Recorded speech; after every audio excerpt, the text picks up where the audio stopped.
مرحبا أهلا النوادي.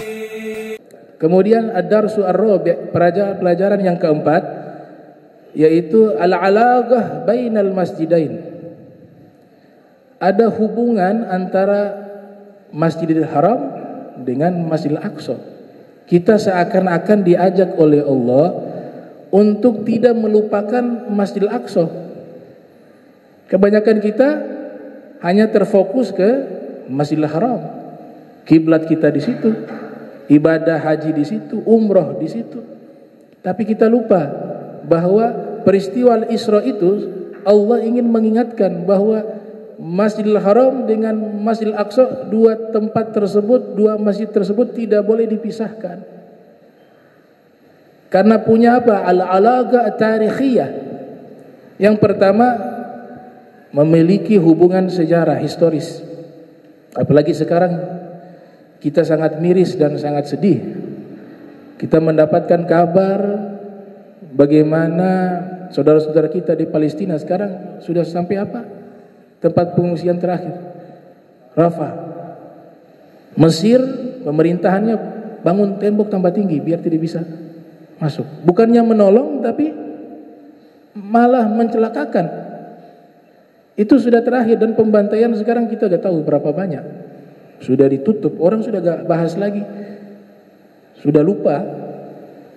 Nah, ini yang ada di sekitar Palestina, negara-negara Arab, negara-negara mengaku Islam. Sekarang kita sudah lihat bagaimana sikap mereka yang menolong terang-terangan. Misalnya Yaman, padahal Yaman itu tidak sekaya negara Arab yang lain. Itu mata uang terbesar di dunia. Di mana? Qatar. Itu paling kaya, dolar di bawah. Satu real di sana 50.000. Satu real. Dolar berapa? 15.000. Qatar 50.000. Satu real. Untung naik haji gak di Qatar. Kalau gak kita punya rupiah tuh habis, di bandara sudah habis. Ya. Kalau di Saudi masih 4.000. Ya, satu real 4.000. Qatar 50.000. Satu real. Kaya besar. Masyarakatnya, ulama-ulamanya sudah bersuara. Bukan berarti kita mengatakan semua itu ya. Di negara Arab semuanya gak, itu hanya pemerintahannya saja. Iya, pemerintahannya. Di Mesir itu pemerintahannya yang tidak mau membantu.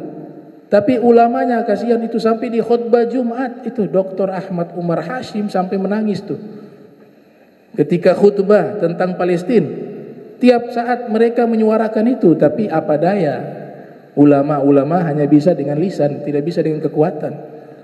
Nah, mereka-mereka ini yang nanti diminta pertanggungjawaban oleh Allah Subhanahu wa taala.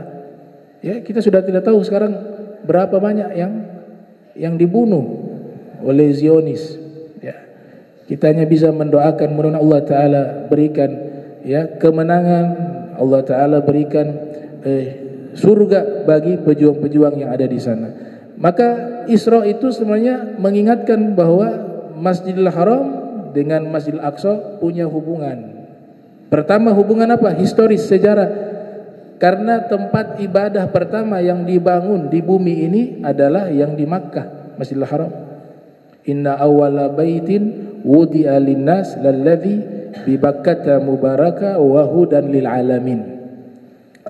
Rumah makanul ibadah, tempat ibadah yang pertama Allah bangun di muka bumi itu di Masjidil Haram. Tapi kita harus tahu bahwa yang kedua adalah Masjidil Aqsa.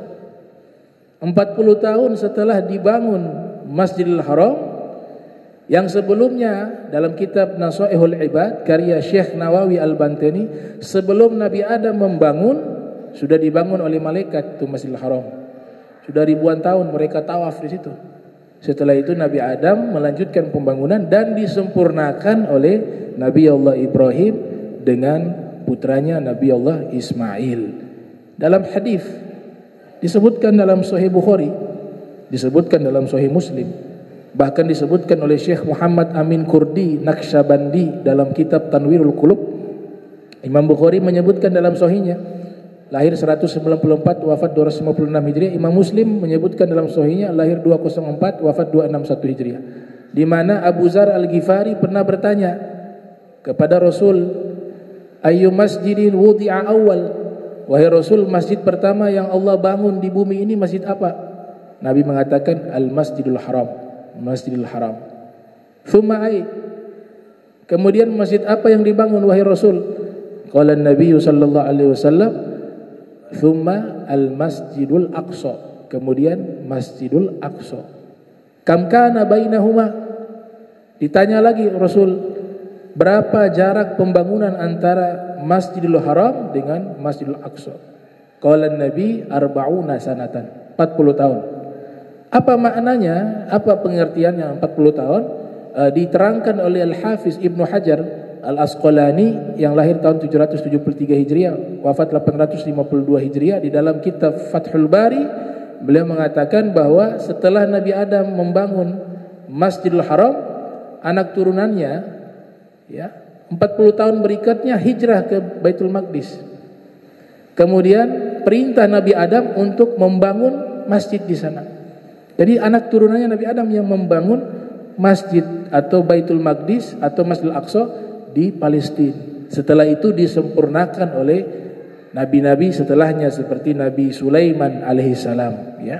Itu disempurnakan. Tapi pembangunan awalnya sudah ada sejak zaman Nabi Adam. Nabi Adam masih hidup, kata Al-Hafiz Ibnu Katsir, beliau menyaksikan anaknya, cucunya, cicitnya, semuanya itu 400.000 orang.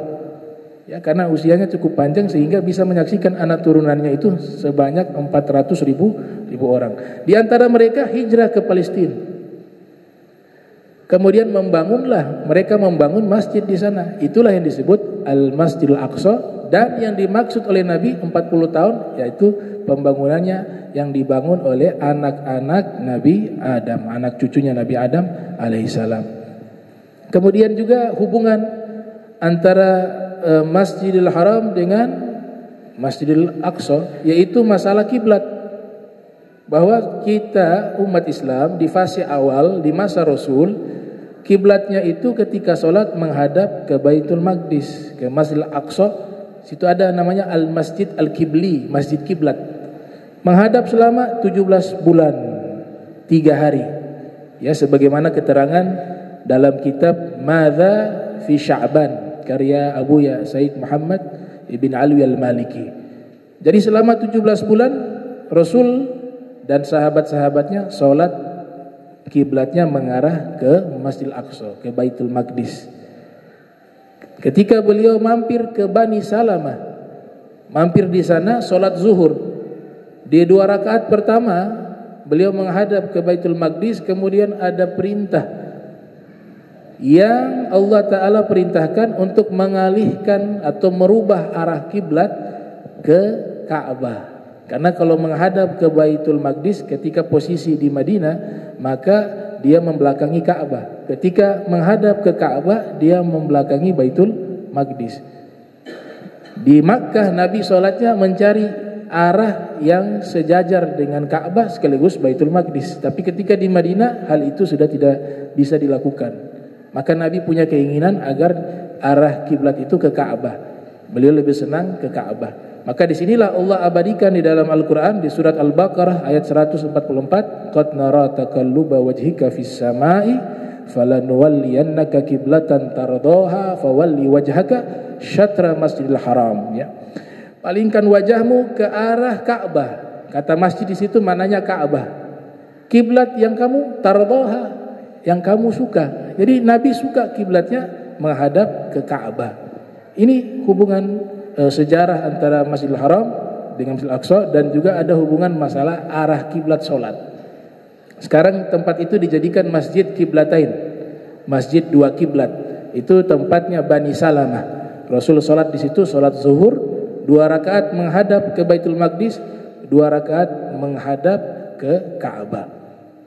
Kemudian hubungan Masjidil Haram dengan Masjidil Aqsa adalah afdaliyah, masjid paling terbaik di dunia yang memiliki keistimewaan. Semua masjid ini sama. Keistimewaannya sama. Masjid Al-Amin dengan Masjid Muhajirin Faljau 1 sama.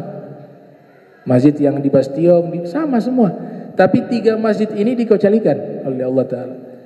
Yang pertama Masjidil Haram. Masjidil Haram itu diantara keistimewaan gak ada waktu larangan untuk kita sholat. Mau sholat ba'da asar boleh. Bahkan ulama mengatakan dia niat ba'diyah asar sah. Ya, ba'diyah subuh juga boleh. Kalau Masjid Nabawi masih sama dengan masalah larangan sholat masih berlaku ya. Tapi kalau Masjidil Haram tidak. Dan ini 3 keistimewaan. Masjidil Aqsa disebut oleh Nabi masjid istimewa juga. Yang pertama Masjidil Haram, yang kedua Masjid Nabawi, yang ketiga Masjidil Aqsa. Ya, dalam hadis yang diriwayatkan oleh Imam Bukhari di dalam sahihnya dari Imam Muslim, la tushaddur rihal illa ila 3 masajid. Kalau kalian melakukan perjalanan, menujulah ke 3 masjid. Al-Masjidil Haram, Masjidil Haram yang pertama, wa masjidi hadza, Masjid Nabawi, wal Masjidil Aqsa, dan Masjidil Aqsa. Wa fi riwayah salatun fil Masjidil Haram afdalu min mi'ati alfi shalah fi ma siwa. Sekali salat di Masjidil Haram itu seperti 100.000 kali salat di masjid yang lain. Wa salatun fi masjidi hadza afdalu min alfi salatin fi ma siwa illa al Masjid al Haram. Dan 1 kali salat di Masjid Nabi itu lebih afdal 1000 kali salat di masjid yang lain. Wa salatun fi Baitil Maqdis afdalu min 500 shalah fi ma siwa. Dan sekali salat di Baitul Maqdis, di Masjidil Aqsa itu seperti 500 kali salat di masjid yang lain. Nah, 3 masjid ini saja yang memiliki keistimewaan secara khusus. Selebihnya tuh masjid itu sama keistimewaannya kecuali 3 tempat tersebut.